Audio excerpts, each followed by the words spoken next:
Assalamualaikum semuanya, apa kabar? Kembali lagi sama saya Ika Suci Pratiwi. Di video kali ini saya akan membahas tentang biomekanika atau biomekanika kerja.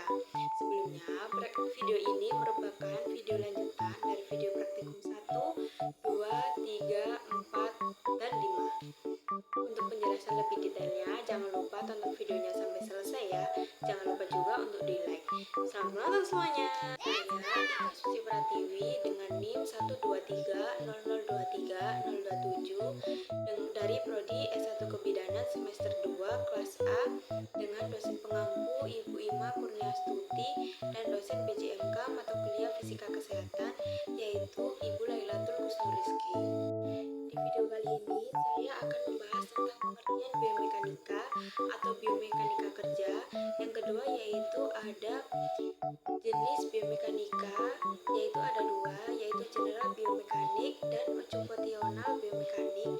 Yang ketiga ada penerapan biomekanika, dan yang terakhir ada penjelasan tentang tulang, connective tissue atau jaringan penghubung, dan otot.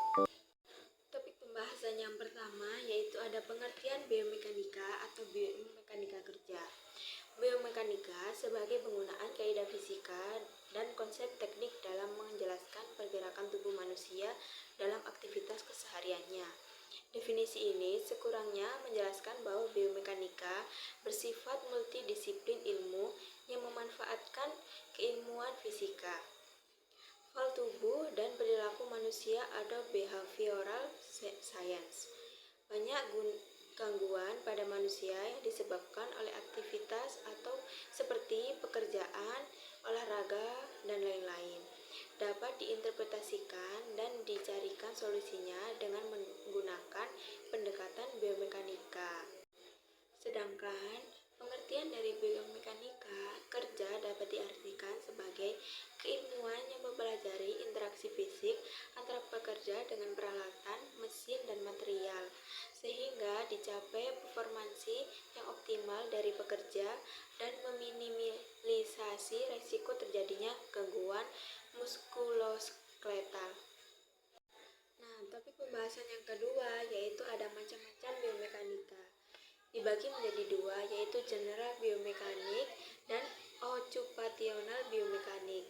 Yang pertama yaitu general biomekanik adalah bagian dari biomekanika yang berbicara mengenai hukum-hukum dan konsep-konsep dasar yang mempengaruhi tubuh organik manusia baik dalam posisi diam maupun bergerak. Biomekanik general biomekanik ini dibagi menjadi dua, yaitu ada biostatik dan biodinamik. Biostatik adalah bagian dari biomekanika yang umumnya hanya menganalisis tubuh pada posisi diam atau bergerak pada garis lurus dengan kecepatan seragam. Dan yang kedua ada biodinamik, adalah bagian dari biomekanik umum yang berkaitan dengan gambaran gerakan-gerakan tubuh tanpa mempertimbangkan gaya yang terjadi atau kinematik dan gerakan yang disebabkan gaya yang bekerja dalam tubuh atau kinetik. Dan macam biomekanika yang kedua yaitu ada occupational biomekanik, yaitu sebagian bagian dari biomekanik terapan yang mempelajari interaksi fisik antara pekerja dengan mesin, material, dan peralatan dengan tujuan untuk meminimumkan keluhan pada sistem kerangka otot agar produktivitas kerja dapat meningkat. Dalam biomekanik ini banyak melibatkan bagian-bagian tubuh yang berkolaborasi untuk menghasilkan gerak yang akan dilakukan organ tubuh, yakni kolaborasi antara tulang, jaringan penghubung, dan otot. Topik pembahasan kita yang ketiga yaitu ada penerapan biomekanika yang dibagi dalam 3 poin utama, yaitu penerapan dalam bidang kesehatan, penerapan dalam kegiatan sehari-hari, dan penerapan dalam bidang perindustrian. Penerapan dalam bidang kesehatan, biomekanika sangat dibutuhkan karena biomekanika dapat mengetahui gerak dan perubahan yang terjadi sehingga dapat menimbulkan gaya yang terjadi. Dalam bidang kegiatan sehari-hari, biomekanika berperan dalam mengevaluasi pekerjaan, apakah berbahaya atau tidak, merancang kembali pekerjaan yang sudah diterapkan. Biomekanika juga membantu memperkecil atau mencegah cedera yang diakibatkan oleh gerakan, serta biomekanika membantu menciptakan teknik-teknik baru dalam menampilkan satu keterangan yang menghasilkan efektivitas yang lebih tinggi. Dan yang terakhir ada penerapan dalam bidang perindustrian. Biomekanika digunakan untuk mengukur besar gaya yang dibutuhkan oleh seorang operator untuk melakukan suatu pengerjaan dengan postur tubuhnya, yaitu saat melakukan tugas di atas meja, saat mengambil baju di lemari, dan juga saat mengerem mobil secara mendadak. Nah, kita masuk ke topik pembahasan yang terakhir, yaitu ada penjelasan tentang tulang, konektif tisu atau jaringan penghubung, dan juga otot. Yang pertama yaitu ada penjelasan tentang tulang, yaitu alat untuk meredam dan mendistribusikan gaya atau tekanan. Tulang merupakan jaringan tubuh yang kaku yang terdiri dari sel-sel yang tertanam dalam antara sel keras yang berlimpah. Komponen pada tulang yaitu ada dua. Yang pertama ada kolagen dan yang kedua ada kalsium fosfat. Kedua komponen tersebut menjadi pembeda dari jaringan keras lainnya. Tulang sebagai alat untuk meredam dan mendistribusikan gaya atau tegangan saat melakukan aktivitas kerja. Tulang yang besar dan panjang berfungsi sebagai pembanding terhadap beban. Tulang juga terkait dengan otot dan jaringan penghubung atau konektif tisu, yakni ligamen, cartilage, dan tendon. Dalam aplikasinya di biomekanika berhubungan dengan kerangka manusia. Nah, poin kedua dalam pembahasan terakhir kali ini yaitu ada konektif tisu atau jaringan penghubung.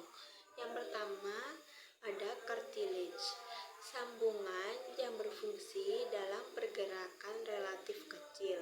Contohnya, sambungan tulang iga atau ribs dan pangkal tulang iga atau sternum. Cartilage sendiri memiliki bagian khusus antara vertebra, yaitu dikenal sebagai intervertebral disc yang terdiri dari pembungkus dan dikelilingi oleh inti. Cartilage juga terdapat pada ligamen dan otot.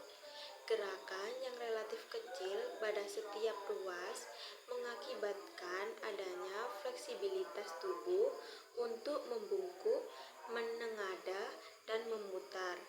Sedangkan disc berfungsi sebagai peredam getaran pada saat tubuh bergerak, baik pada saat translasi dan rotasi. Nah, bagian kedua dari konektif tisu atau jaringan penghubung yaitu ada ligamen. Berfungsi sebagai penghubung antar tulang dalam stabilitas sambungan atau untuk membentuk bagian sambungan dan menempel pada tulang. Ligamen tersusun atas serabut yang letaknya tidak paralel. Oleh karena itu, tendon dan ligamen bersifat inelastik dan berfungsi pula untuk menahan deformasi. Adanya tegangan yang konstan akan dapat memperpanjang ligamen dan menjadikan kurang efektif dalam menstabilkan sambungan. Contoh sambungan pada ligamen yaitu ada tiga. Yang pertama ada gerakan mengangkat tangan, sambungan siku dan bahu. Yang kedua ada pergerakan rotasi seluruh tangan pada sumbunya, dan yang terakhir ada gerakan lengan tangan pada sambungan pergelangan tangan. Nah, bagian terakhir dari konektif tisu yaitu ada tendon. Tendon memiliki fungsi sebagai penghubung antara tulang dan otot yang terdiri dari sekelompok serabut kolagen yang letaknya paralel dengan panjang tendon. Tendon bergerak dalam sekelompok jaringan serabut dalam suatu area di mana adanya gaya gesekan harus diminimalkan. Bagian dalam dari jaringan ini mengeluarkan cairan sinovial atau pelumasan. Menurut Gavin dan Anderson, 1984 terdapat 6 penghubung. Yang pertama yaitu ada penghubung lengan bawah yang dibatasi lengan sambungan pergelangan tangan dan siku. Yang kedua ada penghubung lengan atas yang dibatasi sambungan siku dan bahu. Yang ketiga ada penghubung punggung yang dibatasi sambungan bahu dan pinggul. Dan yang terakhir ada penghubung paha yang dibatasi sambungan pinggul. Pembahasan kita yang terakhir yaitu ada otot atau masal. Pengertian dari otot yaitu ada yang pertama, kumpulan sel otot yang membentuk jaringan yang berfungsi untuk menggerakkan organ tubuh. Pengertian yang kedua yaitu adalah alat gerak aktif sementara rangka tubuh. Dan pengertian yang ketiga yaitu adalah alat gerak pasif. Otot ada otot statik yaitu otot sadar, otot yang terbentuk atas fiber atau fibre dengan ukuran panjang dari 10 sampai 40 mm dan diameter 0,01 sampai 0,1 mm. Sumber energi otot berasal dari pemecahan senyawa kaya energi melalui proses aerob maupun anaerob. Sekian pemaparan materi yang dapat saya sampaikan dalam video praktikum 6 kali ini. Kalau banyak kekurangan